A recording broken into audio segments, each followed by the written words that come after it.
আপনার সংসার আপনার বাচ্চা কাচ্চা সুন্দর রাখতে যাইয়া আপনার সংসারে খাইটটা খাইটটা আজকে আমার চেহারা এমন।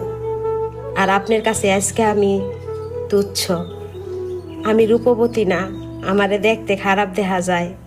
আপনার চোখ বাহিরে যায়, বাহিরের সুন্দরী সুন্দরী নারী দেখাইয়া আমারে কোন তুমি একটু হ্যাগো মতন হইতে পারো না? না, আমি পারি না। আমি যদি হ্যাগো মতো নিজেরে সুন্দরী রাখতে যাই, হ্যাগো মতো হইতে চাই, তখন আর আপনারে আমি দাম দিব না। আপনার সংসারে 3 বেলা রাইন্দা আপনার প্রিয় খাবারটা আপনার সামনে দিতে পারবো না। আপনার বাচ্চা গো এত যত্ন নিতে পারবো না। আমি হইলাম ঘরের বউ, কিছু বলার নাই।